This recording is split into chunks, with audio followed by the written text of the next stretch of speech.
So the next question is, the next subject is, how are you going to handle people that beg? There are beggars here, and you've got to decide what your policy is to protect your own heart, protect your own mind.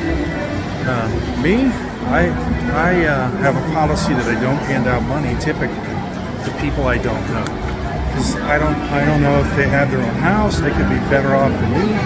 But when there's a blind person singing at a ferry place inside the building, and the police are there, and the guy's blind and he has a little basket, yeah, I'll do something for that, sure. In fact, one time I gave him my guitar to play. I had a guitar. I'm like, hey, why don't you play my guitar, the blind guy? And he starts playing a guitar, and it didn't have a strap, so a policeman noticed, a guard, and brought him a little chair. This is so fun over here. It's so fun. And it was a 12-string, so I knew it would challenge him, because these Filipinos are great finger pickers. But I knew a 12-string would challenge him. And that's what it did, but he played okay. And the woman that was there sang such a beautiful song, such emotionally beautiful. But, you know, I've been in places where that seems like something I can contribute to. But typically I have a policy. I just don't give money to people, especially, I used to say my children. I'm a little more generous to them in these years than I have been in the past. Because I've had people even in America where I talk to them and they think I'm religious, so they try to take advantage of me.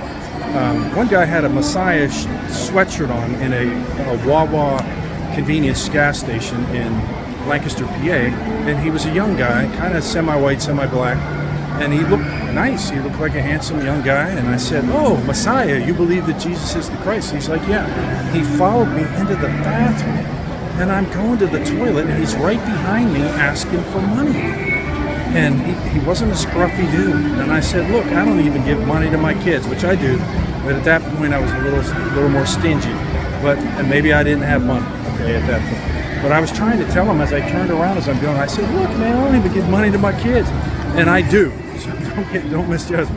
But at that time I was a little tougher with money with my kids. I'd say they were young, they didn't need it, we were taking care of them.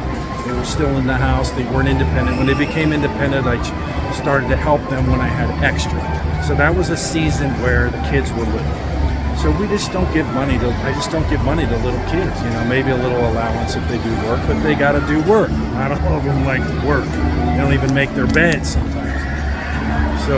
So what I'm trying to say is, when you get over here, you're gonna have to decide, how am I gonna handle these people that want money from me? And those are the legitimate, so-called legitimate beggars. In fact, I think there's a law, look it up. You're not allowed to give money to beggars. You could get in trouble, but they do it. Like in Baguio at the night market at 9 p.m. As you walk into the food section, there are police there, guards, and there's blind people singing with an amp, and they're singing, and people donate money. So I'm not so sure how to handle that, but, and you know, I think we do need to help people that are legitimately needing food and clothing. Anything else is extra. I have a policy that, did you eat today? Yeah. Do you have a place to sleep? Yeah.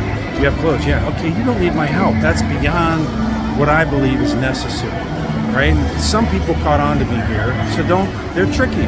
You gotta not be naive, man. You gotta be wise, and I'm not saying I'm wise. I've been naive. So one person kept asking me for money, and I tell him, well, you know, I don't give loans to people. And he didn't ask further. You know, what I meant was, like, my kids ask me for money, I don't loan it to them. I give it to them. It's not a loan. They don't have to pay it back. So he was deterred, a little upset that I don't do loans. But later on, he'd ask me for more. This is a guy in his 30s with 2 or 3 kids. He's married, and I said,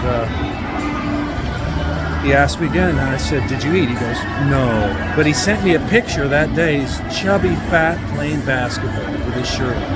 And I'm thinking, this guy isn't telling the truth. So he was on to me. He knew that I would ask him, "Did you eat today?" Because before he'd say, "Yeah." And then I said, "Do you have clothes?" "Yeah." I said, "You don't need anything from me. You got all that you need." See, that's a principle in the gospel. If we have food and clothing, we shall be content. Food and cover. But people can get around it. So you got to develop your own policies to protect yourself. And you know, I don't believe I'm here to give money to everybody in life. I don't think that's right. I think people, number one, do you work? No. Are you willing to work? If they say no, then they got a problem. And, do you have family? That's another question they ask when people ask me, do you work? No. Are you willing to work? Can you get a job? Try to get a job.